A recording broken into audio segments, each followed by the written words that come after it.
વિજય આવી રીતે જોતો દે આવી નહોતી ગીતા, એ તો બહુ યુનિક હતી, બહુ જ સરસ હતી એ ડિઝાઇન. મને સરખી રીતે યાદ નથી. તું શાંતિથી વિચાર, ફરીથી પ્રયત્ન કરીએ. અહીં એક રાઉન્ડ કર. હા હા હા, હવે અહીં વેલા જેવી ડિઝાઇન, વેલા જેવી. હા, અને અહીં આવી રીતે નહીં ગીતા, વેલા જેવી કહું છું. તું સૂંઢ જેવી ડિઝાઇન કરે છે યાર, શું કરું? વિજય, મને કડાની ડિઝાઇન સરખી રીતે યાદ નથી. તે તો ઘણી વાર એ કડું જોયું હશે ને. એ કેવું હતું સરખી રીતે બોલ ને વિજય. હું તને કહી તો રહ્યો છું, પણ તું કંઈક વિચિત્ર ડિઝાઇન જ બનાવે છે. સારું, હવે સરખી રીતે દોરીશ.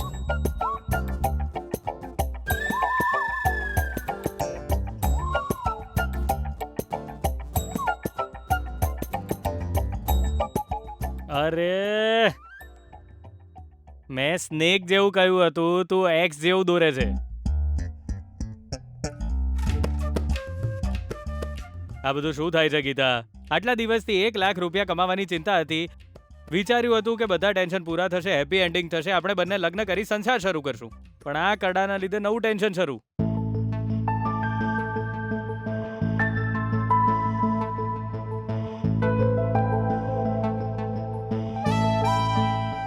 હા વિજય, એક કામ કર, તારી મમ્મીને ફોન કર.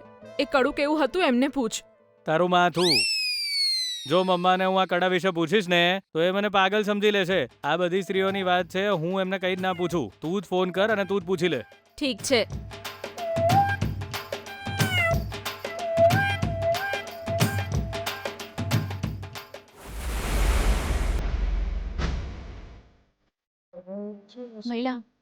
મહિલા એ અહીંયા જ ઊભો હતો ને, એટલે આટલામાં ક્યાંક પડ્યું હોવું જોઈએ.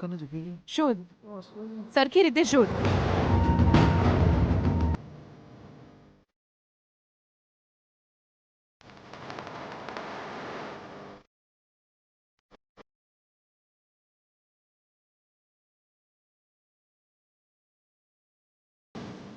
તમે શું શોધી રહ્યા છો? એ તો મને નહીં ખબર, પણ કોક તો હોધીએ છીએ. તું એ હોત, મળત મને આલ દેજે જા. અરે તારી બુદ્ધિ ઘાસ ચરવા જઈશે બેના. એ તો અહીંથી એક ડગલીઓ હલ્યો નહીં, ક્યાં ચોથી હોય? આટલામાં જ ચોક્કસ. એક મિનિટ, આપણે એક એક્શન રિપ્લે કરીને યાદ કરીએ. જો સાહેબ ચોસે એવું એને પૂછ્યું, પછી મેં એના કાઉન્ટરમાં એક જવાબ આલ્યો, પછી જીજુનો ફોન આવ્યો, પછી પેલો પતલો પહેલવાનો આઈકન આવીને ઊભો રહી ગયો, પછી એને પાછું પૂછ્યું સાહેબ ચોસે, એટલે મેં એને કોઈક જવાબ આલ્યો, અને પછી એ કોઈ બોલે એ પહેલા જીજુનો ફોન આવ્યો, અને પછી આપણા બેવ બોડીગાર્ડ આવ્યા, અને બેવ બોડીગાર્ડ એને ઉચકીને યસ હવે યાદ આવી ગયું.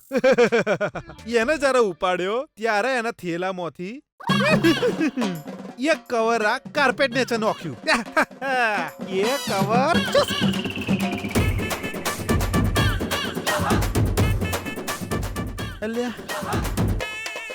એવું થયું હશે. એને ઉપાડીને જયારે ફેરવ્યો તારે બરાબર. હવે જો સ્લો મોશનમાં યાદ કરું, એના થેલામાંથી કવર નીકળીને આ કાર્પેટ નીચે જ્યું હશે. એક મિનિટ.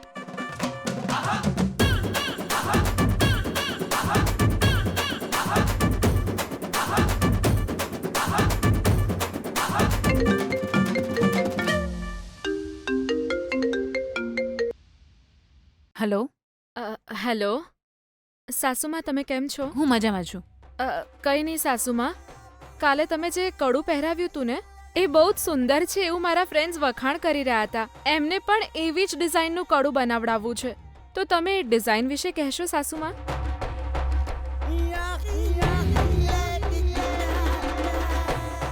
એક કામ કરો સાસુમાં, તમે કઈ દુકાનમાંથી બનાવડાવ્યું હતું બસ એટલું કહી દેશો સાસુમાં.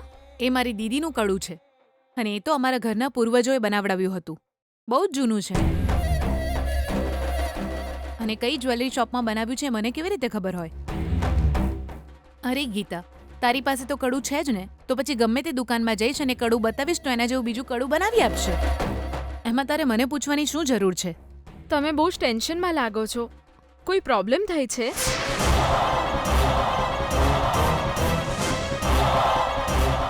તું કેમ આવું પૂછે છે? ના, એ તો તમારો અવાજ નોર્મલ નથી લાગતો. શ્વાસ ચડી ગયો છે ને એટલે. એવું કંઈ જ નથી ગીતા, હું વોક કરી રહી છું બસ.